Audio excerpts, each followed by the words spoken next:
시청자 여러분 안녕하십니까? 윈TV 미주뉴스입니다.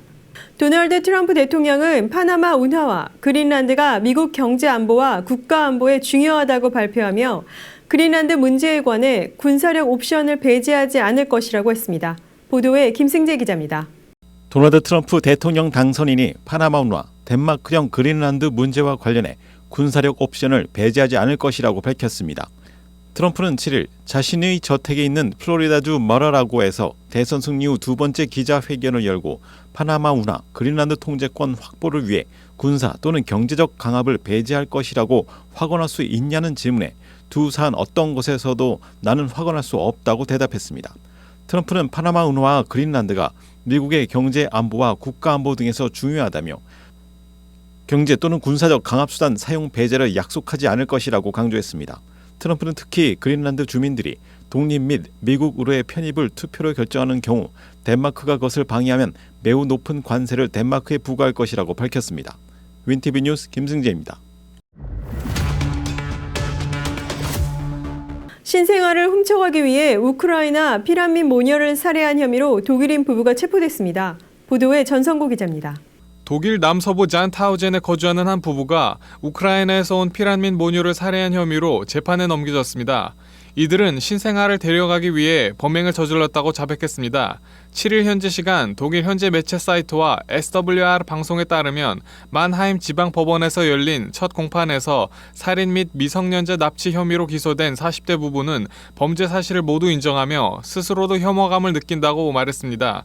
부부는 지난해 3월 27세 우크라이나 여성과 그녀의 51세 어머니를 둔기로 살해한 뒤 시신을 호수에 유기한 혐의를 받고 있습니다. 이들은 피해자의 갓 태어난 딸을 납치하려는 목적으로 신생아의 어머니와 할머니에게 몰래 진정제를 투여한 뒤 차례로 유인해 살해했다고 진술했습니다. 범행 동기에 대해 부부는 오랫동안 딸을 갖고 싶다는 욕망을 품고 있었다고 전했습니다. 이들은 범행 대상을 물색하기 위해 우크라이나 피란민과 지역 주민을 연결하는 텔레그램 채널에 가입했으며 피해자 모녀는 출산을 앞두고 통역 지원을 구하고 있던 상황이었습니다. 부부는 병원 홈페이지와 기타 자료에서 갓 태어난 여아의 사진과 부모의 개인 정보를 수집했으며 주변 사람들에게는 몇 달 전부터 임신 계획을 이야기한 것으로 드러났습니다. 피해자들의 시신을 유기한 후 부부는 납치한 아기에게 새 이름을 지어주고 모유 수유가 가능한지 논의한 정황도 포착됐습니다. 현재의 신생아는 우크라이나에 있는 이모의 보호 아래 자라고 있습니다. 윈TV 뉴스 전성구입니다. 한국에서 온 한인이 홀로 미 대륙을 65일간 자전거 횡단을 해 화제가 되고 있습니다. 김 씨는 앞으로 자신만을 위한 여행이 아닌 어렵고 불우한 청소년을 위한 여행을 계획하고 있다고 포부를 밝혔습니다. 심영재 기자가 보도합니다. 제주도에 사는 김재현 씨가 자전거로 미국 대륙을 횡단하며 큰 주목을 받고 있습니다. 김 씨는 LA에서 출발해 뉴욕에 도착하기까지 65일 동안 총 4,150마일을 달렸습니다. 그는 제주도에서 돈베 막국수 식당을 운영하며 자전거 애호가로 활동해 왔습니다. 지난해 10월 29일 LA에서 출발한 김 씨는 13개 주를 거쳐 12월 3일 뉴욕에 도착하며 도전을 성공적으로 마무리했습니다. 김 씨는 수많은 언덕과 쏟아지는 비, 터질 것 같은 종아리와 허벅지 근육으로 인해 거의 포기할 뻔했다고 회고했습니다. 그는 40kg의 짐을 싣고 시작했지만 침낭과 텐트, 책 등을 줄여 20kg으로 가볍게 하면서 여정을 이어나갔습니다. 앞만 보고 한 걸음씩 나아가는 마음으로 페달을 밟았다고 덧붙였습니다. 여정 중 김 씨는 미국에 대한 선입견을 깨닫게 해준 특별한 만남들을 경험했습니다. 그는 마약, 총격, 인종차별 등 부정적인 이미지가 있었지만 여정에서 만난 사람들의 따뜻한 도움과 배려로 미국을 바라보는 시각이 달라졌다며 피부색을 넘어 어려운 사람을 돕는 시민들의 성숙한 의식에 깊은 인상을 받았다고 말했습니다. 김 씨는 이번 여행 인생의 기쁨과 슬픔이 모두 담긴 파노라마 같은 여정이었다며 평범하지 않은 길에서 만난 소중한 인연들이 이 여행을 더욱 특별하게 만들었다고 회상했습니다. 앞으로 김 씨는 자신만을 위한 여행이 아니라 어려운 환경에 처한 청소년들을 돕기 위한 새로운 여정을 계획 중이라며 미래에 대한 포부를 밝혔습니다. 트럼프 대통령은 대선 기간에 모든 수입품에 대해 보편 관세를 부과하겠다고 발표했고 관세 정책에 관해 관철 의지를 보이고 있습니다. 한편에서는 세계 무역 질서를 뒤흔들 수 있다는 우려의 목소리도 나오고 있습니다. 보도에 김승재 기자입니다. 도널드 트럼프 미국 대통령 당선인이 동맹국과 적대국을 가리지 않고 보편 관세를 부과하기 위한 명분으로 국가경제 비상사태를 선포하는 방안을 검토 중이라고 CNN이 8일 익명의 소식통 4명을 통해 보도했습니다.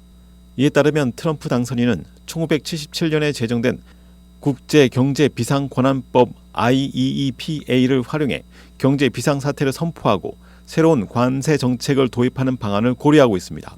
IEEPA는 국가안보, 외교, 경제 등의 위협이 되는 비상사태 발생 시 대통령이 외국과의 무역 등 경제활동을 폭넓게 통제할 수 있는 권한을 부여합니다. 한 소식통은 트럼프 당선인이 이 법이 안보를 이유로 관세를 부과하는 데 있어 엄격한 요건을 요구하지 않는 점에서 선호하고 있다고 전했습니다. 반면 다른 소식통은 국가경제 비상사태 선포에 대해 활발히 논의되고 있음을 인정하면서도 모든 가능성을 열어두고 검토하고 있다고 덧붙였습니다. 트럼프 당선인은 대선 기간 동안 미국으로 수입되는 모든 제품에 10에서 20%의 보편 관세를 부과하겠다고 공약한 바 있습니다. 그러나 이 정책이 미국 경제와 소비자들에게 심각한 영향을 미치고 나아가 세계 무역 질서 혼란을 초래할 수 있다는 우려가 커지고 있습니다. 그렇지만 트럼프 당선인은 앞으로 4년간 미국 경제는 로켓처럼 성장할 것이며 이미 상승세를 보이고 있다고 발언해 경제 상황이 양호하다고 강조했습니다. 윈티비 뉴스 김승재입니다. 선의의 행동이 사기에 휘말렸습니다. 아이폰의 결제 기능을 악용한 사건입니다. 전성구 기자가 보도합니다. 시카고의 한 커플이 타인의 어려움을 돕고자 한 선의가 무려 4,500달러의 금전적 손실과 병원비로 이어지는 사기 사건에 휘말렸습니다. 지난 4일 드류와 레일라니는 시카고 니어 노스사이드의 타깃 매장에서 두 남성에게 동생의 장례비를 돕고 싶다는 요청을 받았습니다. 현금을 거절하며 전자결제를 요구한 두 남성에게 커플은 20달러를 기부하려 했으나 실제로는 4,500달러가 결제됐습니다. 이를 알아챈 드류는 사기꾼들을 추격하다가 주차장에서 차량에 뛰어들었으나 차량의 급가속으로 20m 이상을 미끄러지며 갈비뼈 골절과 폐 손상을 입었습니다. 이번 사건은 아이폰의 결제 기능을 악용한 것으로 드러났습니다. 사기꾼들은 20달러 대신 4,500달러를 입력해 결제했으며 다행히 드류는 은행을 통해 금액을 되찾았습니다. 커플은 이번 일을 계기로 타인에게 도움을 주는 일이 얼마나 조심스러워져야 하는지 깨달았다며 더 많은 사람들을 해치는 이런 행동은 정당화될 수 없다며 레일라니는 울분을 토했습니다. 현재까지 체포된 사람은 없으며 타깃 측의 공식 입장도 나오지 않았습니다. 윈티비 뉴스 전성구입니다. 시카고 로컬 뉴스입니다. 일리노이주는 보호명령이 발부된 가정폭력의 가해자의 총기를 압수할 수 있는 법을 의무화합니다. 피해 생존자들이 법적으로 실질적인 보호를 받을 수 있도록 한 것입니다. 일리노이주 의회는 7일 가정폭력 피해자 보호를 강화하는 카리나 법안을 통과시켰습니다. 이 법안은 보호명령이 발부된 가해자의 총기를 96시간 이내에 압수하도록 법 집행기관에 의무화합니다. 이 법안은 2023년 남편에 의해 딸과 함께 살해된 시카고 리틀빌리지 출신 카리나 곤잘레스의 이름을 따 제정됐습니다. 그녀의 아들 마누엘, 매니 알바레즈는 총격을 피한 뒤 법안 제정을 위해 노력해왔습니다. 매니는 법안이 제대로 실행되어 약속된 보호가 이루어지길 바란다며 엄마와 동생이 자랑스러워할 것이라고 밝혔습니다. 더 네트워크 대표 아만다 파이로는 생존자들이 법적 보호를 실질적으로 받을 수 있도록 법안 실행을 철저히 모니터링할 것이라며 실행 전략을 준비 중이라고 전했습니다. 시카고 서버브 지역의 가스 공급을 담당하고 있는 나이코 가스가 가스비를 9% 올립니다. 일리노이 주당국에 3억 900만 달러에 달하는 가스비 인상안을 제출한 상태로 알려졌습니다. 주요 인프라 스트럭처 투자를 위한 것이며 주 관계 당국인 일리노이 상업위원회는 향후 이 인상안에 대해 타당성을 검토할 예정입니다. 만약 인상안이 통과되면 가스 사용자들은 매달 7달러 50센트 정도가 오른 가스 청구서를 받게 됩니다. 시청해주신 여러분 고맙습니다.